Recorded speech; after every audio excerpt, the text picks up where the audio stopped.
Okay, here's the rewritten version of the text, translated and adapted into a more American style, with just changing the words and making sure it meets the length requirement. Hi, I'm Landry Beckett and I'm 27. That Saturday morning, my little brother Dylan looked me right in the eyes and said, "Cancel your doctor's appointment and drive me to the airport now." I told him, "No way." The next thing I knew, his hand smacked across my face, so hard it made me stumble back. "Selfish bitch!" he yelled. My parents didn't even flinch. Mom just added, cold as ice, "His future is what really matters. Yours doesn't." That doctor's appointment? I'd waited 9 freaking months for it. It was supposed to tell me if the lump in my neck was cancer or not. His flight to the Perfect Game National Showcase, though? That could land him a multi-million-dollar deal with MLB. I walked out that same day, and they lost absolutely everything. If you've ever had your own family choose someone else's dream over your actual life, stick around until the very end. This story ends ice cold. Hit that subscribe button right now so you never miss another true story like this one. I've always been like the shadow lurking at the edge of our backyard. From the time my little brother Dylan was just 8 years old, that yard was his own personal kingdom. Dad tore up the whole lawn and poured a concrete slab so he could have a 60-foot batting tunnel, complete with professional-grade netting and stadium lighting that lit up the whole block. Every Monday, Wednesday, and Friday, some brand new private coach in a Major League warm-up jacket would pull up in a jacked-up Silverado, ready to collect his $300 an hour, cash only.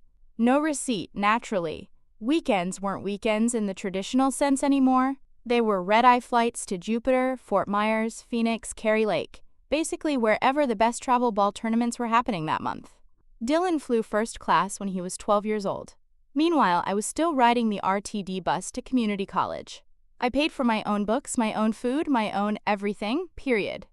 While Dylan got custom cleats molded to his feet every 6 weeks, I was working overnight janitorial shifts at some office park out on Bellevue, and then clocking in at 6 a.m. at Einstein Bros Bagels on Pearl Street, just so I could stack up enough credits to transfer to CU Boulder. My bedroom was the unfinished basement, cinder block walls, one bare bulb, a futon I found on Craigslist, and the constant sound of baseballs slamming into the backstop above my head until midnight. Some nights, I counted those thuds instead of sheep. 137, 138, until the lights finally went out. Mom kept a huge dry erase board on the fridge with Dylan's entire year mapped out in bright red. WWBA World Championship in July, Perfect Game National in June, area codes in August. My work schedule never earned a single square on that board. When I got into Boulder on a partial scholarship, Dad looked up from his phone just long enough to say, "Cool, means you'll be out of here sooner." They didn't bother coming to my graduation ceremony. Dylan had a showcase down in Georgia that weekend. Mom sent me a text with a baseball emoji and absolutely nothing else. At 26, I finally landed a real job at an advertising agency in lower downtown, making enough to rent a 400-square-foot studio apartment off of KFAX. I was still sending money home every single month because the travel ball dues had gone up again, or the new radar gun cost $2,000, or the team needed new uniforms with Dylan's number stitched on the back in 3D lettering.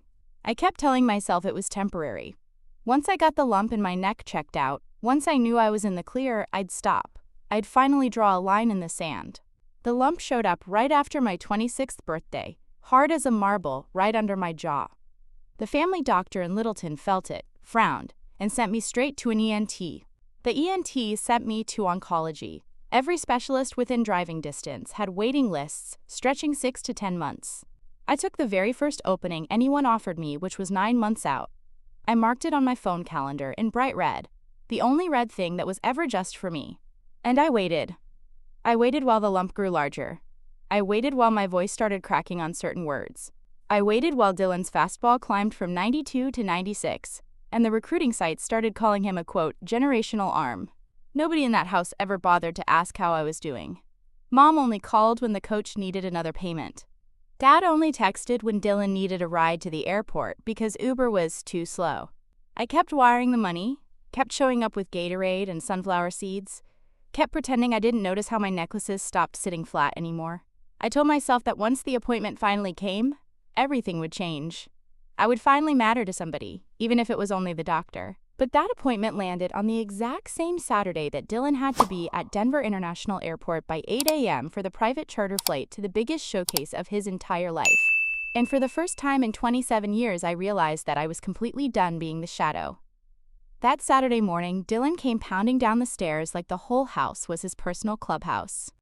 He had his perfect game travel hoodie on, the one with his number stitched huge across the back, duffel bag swinging, AirPods blasting whatever hype playlist he was obsessed with that week.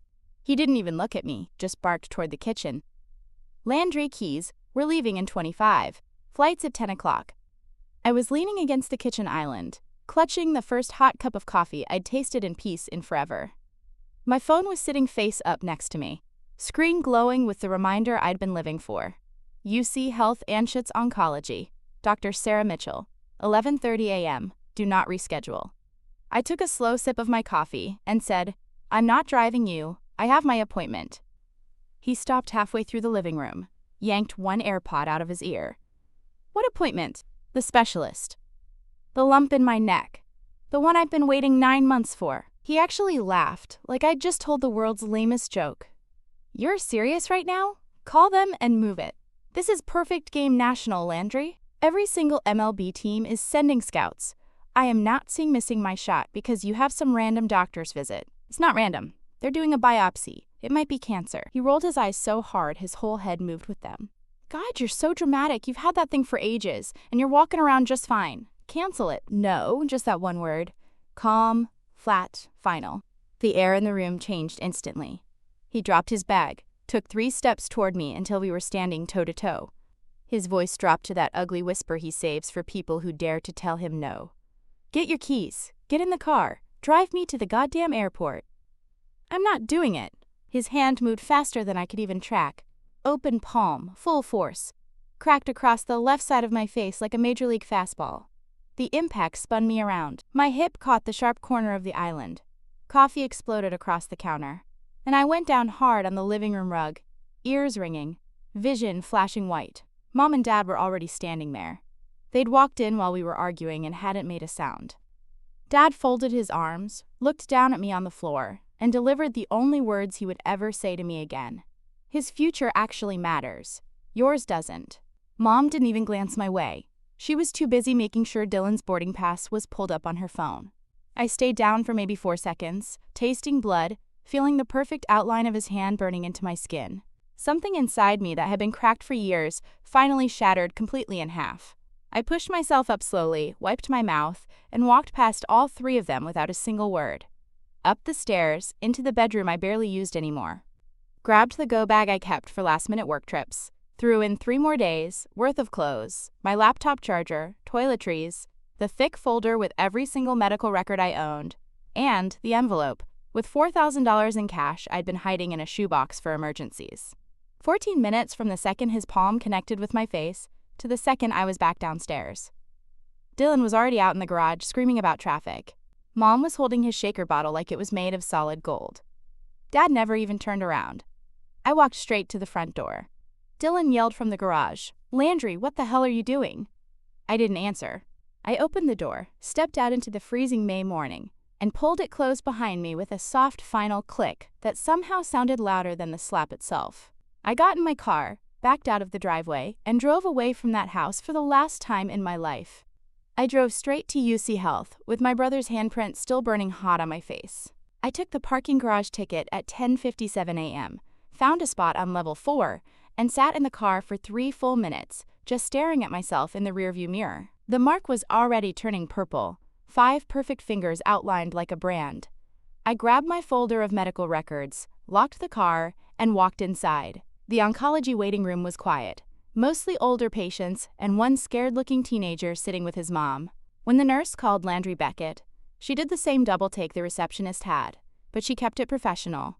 I followed her down the hall into the procedure room. Dr. Sarah Mitchell was already waiting, chart in hand, white coat crisp. She looked up, saw my face, and the chart lowered slowly. "Landry, who did that to you?" I opened my mouth to lie, to say I walked into a door, but nothing came out. Instead, the whole morning poured out of me all at once. Dylan needing a ride to the airport, the slap, my parents standing there like I was a stranger, the 15-minute exodus. Sarah listened without moving a muscle. When I finished, she set the chart down, peeled off her gloves, and said, "You are not going back to that house. Not tonight, not ever, if I have anything to say about it." The fine needle biopsy took 8 minutes. Local anesthetic, quick pressure, a Band-Aid, done. She told me the results would take 5 to 7 business days and scheduled the follow-up appointment. Then she asked the question that broke the last thread holding me together. "Do you have somewhere safe to go after this?" I didn't. My studio lease had ended in March. I'd been sleeping in the basement on an air mattress whenever I was in town. Sarah didn't hesitate. "You're coming home with me. Guest room, spare key, big dumb golden retriever who thinks everyone is his new best friend. No argument." I tried to protest, but she shut it down with one look. "I've seen what happens when people go back after the first hit. We're not doing that." Her house was a modest 1970s ranch in East Aurora with Christmas lights still blinking on the porch because life's too short. She handed me a bag of frozen corn, poured 2 very generous glasses of Cabernet, and sat me down at her kitchen table. Then she asked for my insurance card so she could finish the hospital paperwork on her laptop. I slid my wallet across the table. She opened it, pulled out the card, and then stopped cold. "Landry, why are there 9 credit cards in here with your name on them that I'm pretty sure you didn't open?" I told her I only had 2. She logged into the secure patient billing portal and requested an updated credit report for insurance verification purposes. Turns out oncologists can pull full reports when fraud is suspected. And we watched the screen load together. Total unsecured debt in my name, $178.012. 9 different cards, all opened in the last 36 months, all maxed out, all with payment patterns that matched Dylan's baseball calendar like a fingerprint.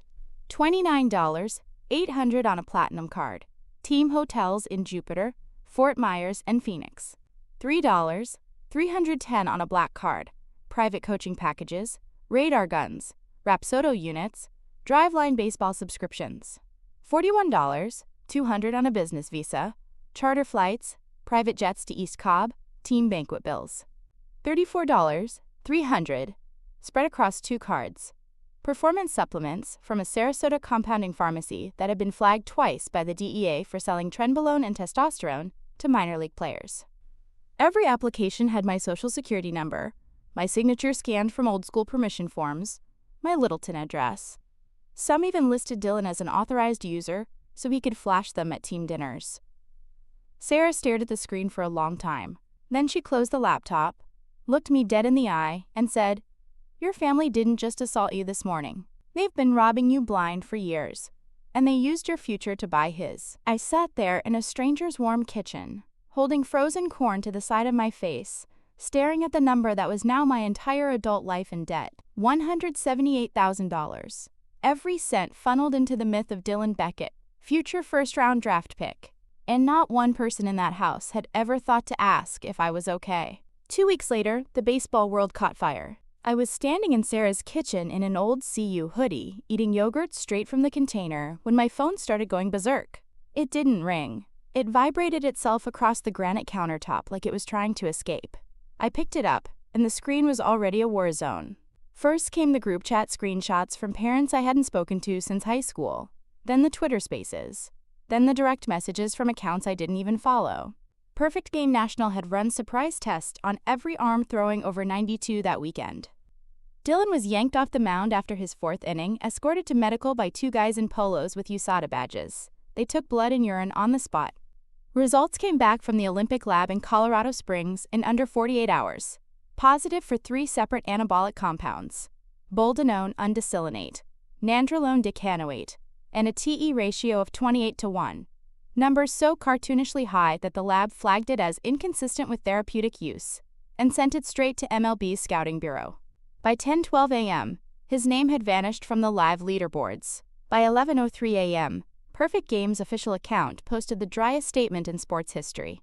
Participant Broflasfin04 has been removed from the event and is ineligible for all future PG activities due to anti-doping violation. By noon, every single recruiting site had scrubbed him. Baseball America, Prep Baseball Report, 5-Tool, gone. His player profile now redirected to a 404 page. 11 Division I coaches who had been texting him heart emojis for 2 years suddenly stopped answering entirely. 11 full ride offers evaporated like they'd never existed. The MLB draft board that had him projected as a top 15 pick in 2027 now had a single line in the internal notes that leaked an hour later. Permanent global baseball ban. Do not contact. My phone became a weapon. Mom sent 41 messages in 6 minutes. You did this. You're dead to us.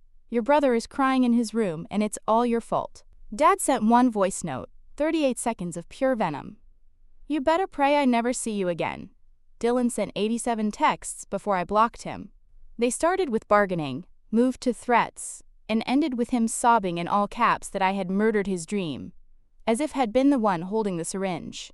By 3 p.m., someone had already started a GoFundMe titled, Help Dylan Beckett Fight False Positive, and it got taken down in 20 minutes for violating the terms of service.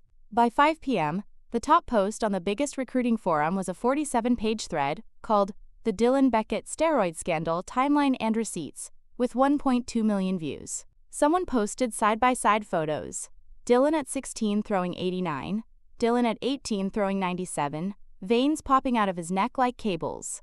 The comments were brutal, surgical, final.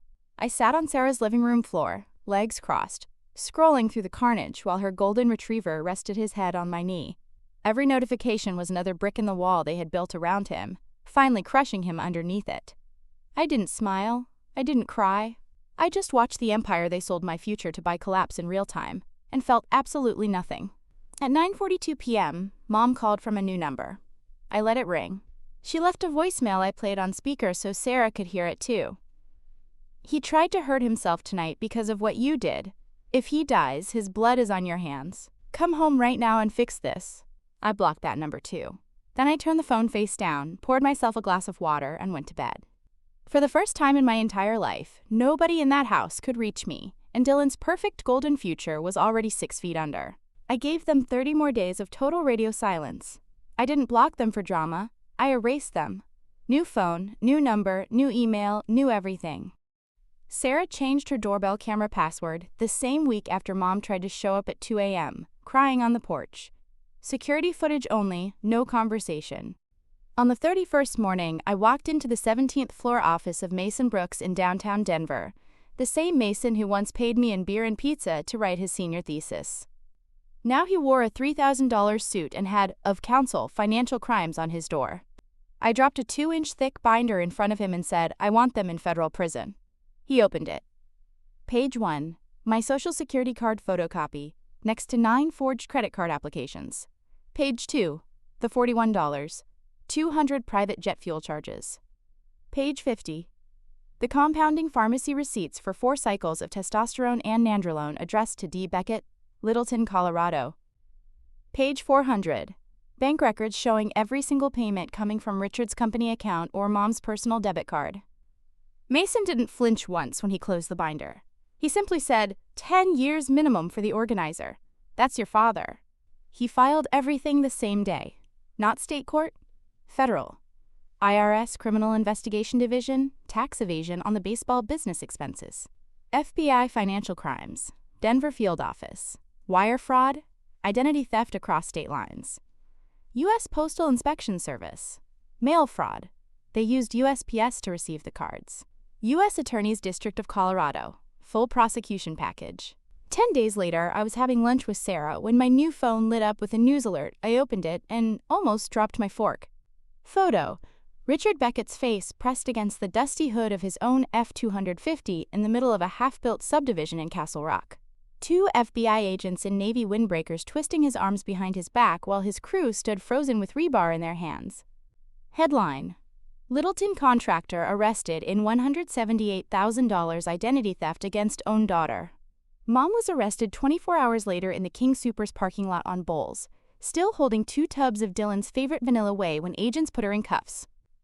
Dylan got served 3 days after that. Federal marshals found him trying to throw bullpens at a public park in Highlands Ranch because every private facility in the state had banned him for life. They took his phone, his MacBook, his jacked-up Silverado, everything. The indictment dropped the following Monday. Richard, 12 felony counts. Cheryl, 8 counts, including conspiracy. Dylan, 4 counts as a co-conspirator and beneficiary. No bond for Richard, judged a flight risk with the company jet still in his name. straight to FDC Inglewood in an orange jumpsuit and belly chain. Mom made bond but surrendered her passport and got the glowing ankle bracelet. Dylan was confined to the Littleton house under pre-trial supervision, the same house now crawling with news trucks 24/7. Mason sent me the mugshots. Richard's face was gray, eyes hollow. Mom looked 20 years older. Dylan's booking photo showed a kid who had finally realized the world wasn't going to bend for him anymore. The story went national for 3 days. ESPN ran a 30-second segment on SportsCenter titled Top Prospects Family Arrested in Fraud Scandal. Local channels camped out on the lawn until the judge issued a no-media perimeter. Former travel ball parents who used to kiss the ground Dylan walked on suddenly remembered every suspicious detail they had ignored for years. I watched it all from Sarah's guest room, drinking coffee on a quiet morning, reading the indictment like it was the best novel I'd ever opened. I didn't celebrate. I didn't cry. I just felt the final chain snap. Richard Beckett was no longer my father. He was federal inmate 48,729,509, and I was finally completely untouchable. 14 months later, I took the very last seat in the back row of courtroom 402, Alfred A. Araj Federal Building, Denver. I wore a plain black blazer, hair pulled back, no makeup. I wanted to be invisible. I was the only person in the gallery who wasn't press or family. Richard was brought in first. Orange jumpsuit, belly chain, hair gone gray at the temples. He had lost 40 pounds and all of his arrogance. When he scanned the room for familiar faces, his eyes slid right past me like I was a stranger. Good. Cheryl came next. Ankle monitor hidden under wide-leg trousers, clutching a rosary so hard her knuckles were white. Dylan shuffled in last. Prison-issue slides, wrists cuffed in front of him, looking every bit the broken 18-year-old he now was. None of them saw me. The judge entered. Everyone rose. The prosecutor laid out the final plea deal in a flat, bored voice. Richard Beckett, guilty plea to 3 counts of aggravated identity theft, 2 counts wire fraud, 1 count tax evasion. Recommended sentence, 96 months federal incarceration, no parole, supervised release 3 years. Cheryl Beckett, guilty to conspiracy and misprision of felony. 60 months probation, first 18 months home confinement, full restitution, joint and several. Dylan Beckett, adjudication withheld, diversion program, 2 years probation, permanent ban from organized baseball at any level. The judge asked Richard if he had anything to say. He stood, voice shaking, and gave the performance of a lifetime. I'm ashamed. I made terrible choices. I was just trying to give my son a chance. I never meant to hurt my daughter. He even managed to tear up. The judge wasn't moved. When she pronounced the sentence, 96 months served at FCI Inglewood, report date 30 days. Richard's knees buckled. 2 marshals caught him before he hit the floor. Cheryl let out one animal sound, half sob, half scream. Dylan just stared straight ahead, eyes empty. Restitution was ordered jointly. $178, $412 plus interest, payable immediately. The prosecutor then requested, and the judge granted, forfeiture of the Littleton house to satisfy part of the debt. The 5-bedroom, 4-bath house, the batting cage in the back, the trophy room, all of it gone. Auction scheduled, 41 days. I watched the marshals lead Richard away. His shoulders were rounded like an old man. Cheryl reached for Dylan, but he flinched from her touch. For one brief second, Mom's eyes swept the gallery, searching. They landed on me. I didn't move, didn't nod, didn't blink. She realized who I was, and her face crumpled completely. I just looked through her like she was glass. The judge banged the gavel. Case closed. People started filing out. I stayed in my seat until the very end.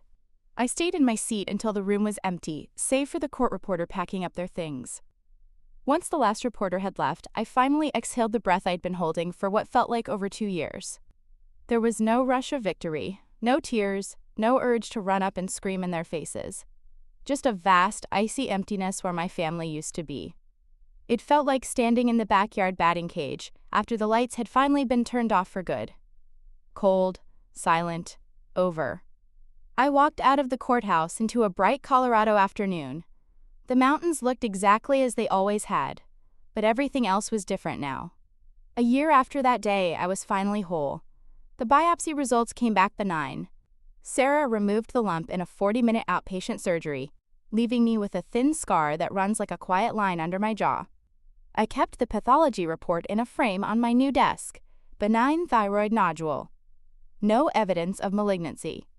Some days I touch it just to feel that the words are real. Using the restitution checks and my own savings, I bought a small 1940s bungalow in Boulder, 10 minutes from the trails. It had dark green siding, a wraparound porch, a backyard big enough for a dog and a garden, and absolutely no batting cage. I closed on a Tuesday in September, got the keys, and slept on the floor that first night, because the moving truck was late. It was the best sleep of my life. October arrived golden and crisp. One Saturday afternoon, I drove south on Highway 93 for no other reason than the light was perfect, and I wanted coffee from the old place on Main. I took the back roads through Littleton without even thinking about it, and then there it was, the house on Mapler Lane. A bright red sold sign was staked in the front yard, a U-Haul was backed into the driveway, and a young couple was carrying boxes, laughing, while their little girl chased Bubbles across what used to be Dylan's practice mound. The batting cage was gone. The stadium lights were gone. The trophy shelves were gone. I slowed the car to maybe 10 miles an hour. The woman looked up, smiled and waved, like people do in Colorado. I lifted one hand off the steering wheel in return. In the rearview mirror, I watched the little girl run straight across the spot where I once stood, counting fastballs in the dark. I held that image for exactly 1 second. Then I pressed the accelerator and merged back onto the road. My hands didn't shake on the steering wheel, not even a tremor. They lost everything: the house, the reputation, the golden child, each other. I gained a life that is finally, completely, 100% mine. And as the mountains rose up ahead of me and the old neighborhood disappeared behind, I smiled for the first time in years without checking to see who might be watching. I never went back. I remained in my chair until the courtroom had completely emptied out, with the single exception of the court reporter, who was occupied with packing up all of their equipment. As soon as that final reporter had finally departed, I at long last released the breath that I felt as though I had been holding captive for a period of over 2 years. There was absolutely no exhilarating sense of triumph, no tears welling up in my eyes, and no overwhelming desire to run directly up to them and start screaming right in their faces. All that remained was an expansive and frigid emptiness that filled the space where my family had once resided. It felt remarkably like standing inside of the batting cage that was located in our backyard, after the stadium lights had finally been switched off for good. Cold, silent, and irrevocably over, I proceeded to walk directly out of the courthouse and into the radiant afternoon sunshine of Colorado.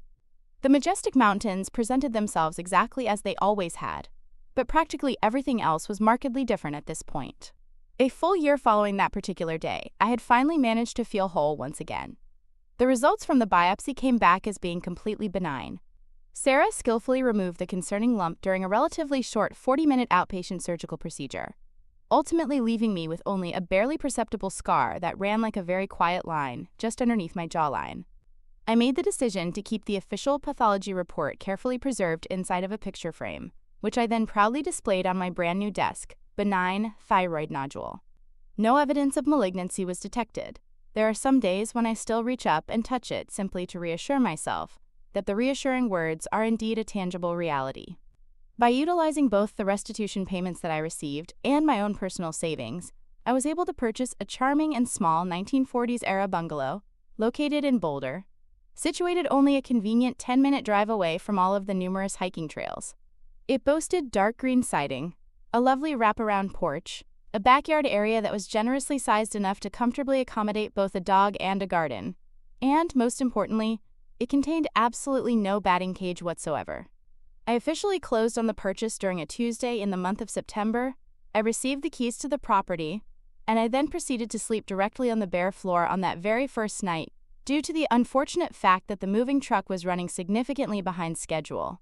It turned out to be, quite surprisingly, the best and most restful sleep that I had experienced in my entire life.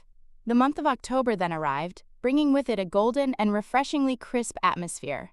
On one particular Saturday afternoon, I made the spontaneous decision to drive south along Highway 93, for absolutely no other reason at all than the quality of the natural light was simply perfect. And I was also suddenly in the mood for a cup of coffee from that quaint old establishment that was situated on Main Street. Without consciously giving it much thought, I ended up taking the meandering back roads that ran through Littleton And then, completely unexpectedly, there it was, the familiar house located on Mapler Lane. A strikingly bright red sold sign had been firmly staked into the front yard. A large U-Haul truck was meticulously backed into the driveway, and a young couple was in the process of cheerfully carrying several cardboard boxes, while their adorable little girl was happily chasing playful bubbles all across the very same spot where Dylan's old practice mound had once been located. The previously existing batting cage was completely gone.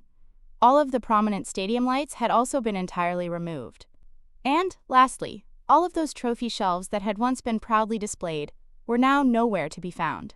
I gradually slowed the speed of my car down to perhaps only around 10 miles per hour. The woman happened to glance up, she then flashed a warm smile, and she also proceeded to wave in a genuinely friendly manner, just as people often do in the state of Colorado. In return, I deliberately lifted one of my hands off of the steering wheel in acknowledgement.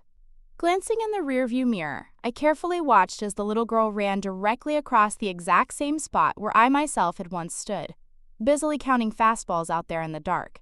I intentionally held that precise image firmly in my mind for a total of exactly 1 second. Then, I firmly pressed down on the accelerator pedal and smoothly merged back into the normal flow of traffic. My hands, quite remarkably, did not visibly shake on the steering wheel at all, not even the slightest tremor. They ended up losing everything that they had: their beloved house, their once pristine reputation, their so-called golden child, and ultimately even each other. In stark contrast, I managed to gain a brand new life that is now finally, completely, and 100% entirely mine. And as the impressive mountains impressively rose up in the distance ahead of me and the old neighborhood gradually disappeared completely behind me, I genuinely smiled for the very first time in what felt like several years. And I didn't even bother to instinctively check to see if anyone else might happen to be watching me. I deliberately made the conscious decision to never go back there again.